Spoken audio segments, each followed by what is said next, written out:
สบายดีมื้อนี้ค่อยจะมาเล่าเรื่องความอาถรรพ์ของเหือนเจ้าทองคำเรื่องนี้มีว่าข้าพเจ้าได้ไปพักที่เหือนเจ้าทองคำเก่าซึ่งเป็นเหือนใกล้จะห้างแล้วแต่ยังมีคนเฮ็ดเวียกนอนพักอยู่ที่นั่นซึ่งเหือนพักเจ้าทองคำเป็นที่พักของเพิ่นในระยะที่ลงเคลื่อนไหวเยี่ยมยามเฮ็ดเวียกงานที่เมืองดังกล่าวแต่ในเรื่องราวอาถรรพ์ที่จนกลายเป็นเรื่องจริง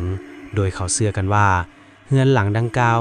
เคยมีทหารยามทุกทิศทางทุกแจของเหือนเจ้าทองค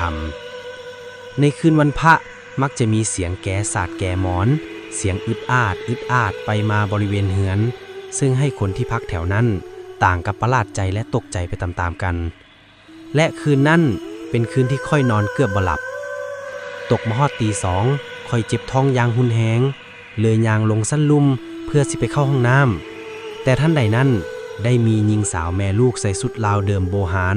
ยืนอยู่ใกล้กับโอ่งน้ำใหญ่เขาทั้งสองได้ยืนแนมหน้ามาที่ค่อยแบบบ่เว้าวาจาหยังค่อยเลยถามว่าพวกเจ้าเป็นหยังกลางค่ำคืนดึกๆแบบนี้บ่ย่านบ่แต่พวกเขาบ่มีปฏิกิริยาอย่างเลยกับค่อยด้วยการบ่ลมบ่เว้าและยืนซี่ไปที่ใต้โอ่งน้ำใหญ่เหมือนบอกอีหยังจักอย่างอยู่ใต้พื้นโอ่งน้ำแต่ในเวลานั้นค่อยเจ็บท้องกระทันหันค่อยบอกทั้งสองถ้าค่อยอยู่บนนี่เด้อจักหน่อยค่อยมาหาสมเจ้าอีกผ่านไปประมาณ2 นาทีค่อยกลับมาเบิ่งที่จุดนั้นก็บ่เห็นไผอีกแล้วค่อยก็กลับขึ้นไปนอนแล้วก็ยังมาฝันอีกตามเคยในความฝันยังลักษณะ2แม่ลูกนั่นยืนซี่ที่จุดเดิมค่อยเลยตกสะเดิดมากลางคืนอีกครั้งด้วยใจสั่นแบบย่านกลัวพอตื่นเช้ามา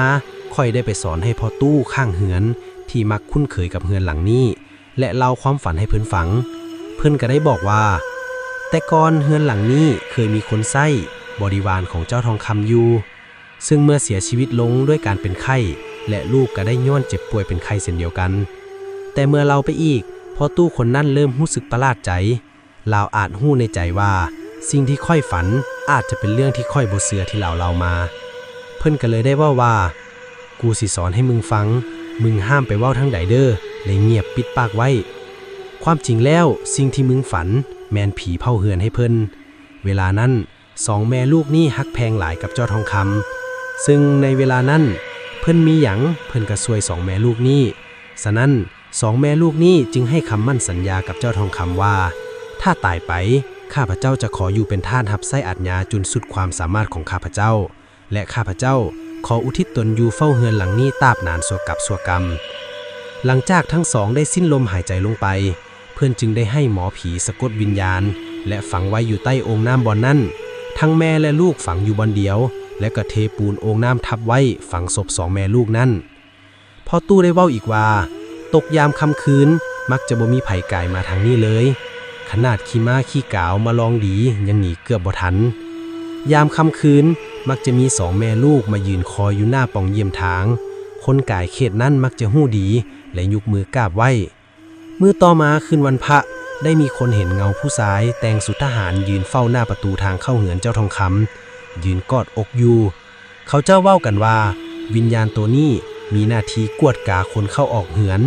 ถ้าไปเหือนหลังนี้โดยจิตใจที่บ่ดีหรือบ่ได้รับอนุญาตเจ้าจะรู้สึกขนลุกหรือรู้สึกเหมือนมีลมเย็นๆพัดผ่านตัวอย่างแหงในขณะที่เจ้าย่างผ่านประตูในหลายปีผ่านไปมีคนพยายามไปขุดลักเอาของมีค่าอยู่ที่เหือนหลังนั้นและมักจะเจาะจงบอนที่ผี2แม่ลูกนั้นซี่ให้ข้าพเจ้าเห็นใช้เวลาขุดประมาณ2 วัน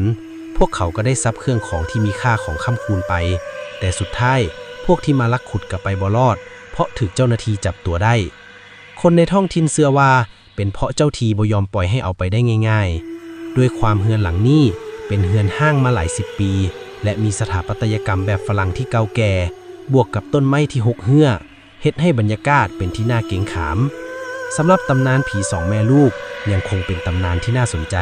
และบางคนยังย่านกลัวอยู่ตำนานเฮือนเจ้าทองคำได้สอนให้เฮารู้ว่าทุกสิ่งที่มีค่าย่อมมีผู้คุ้มครองและทุกการกระทำย่อมมีผลกรรมตามมาวิญญาณ2แม่ลูกนั้นอาจไปสู่สุคติแล้วเพราะเฮือนที่พวกเขาเฝ้าแม่นแผ่นดินที่ถูกต้องที่รัฐคุ้มครองและวิญญาณที่2แม่ลูกก็ได้ไปเกิดบนสวรรค์สั้นฟ้าไปแล้วท่านอยากฟังเรื่องลี้ลับเรื่องใดคอมเมนต์หรือจะฟังตำนานคนเฝ้าประตูเฮือนเพิ่น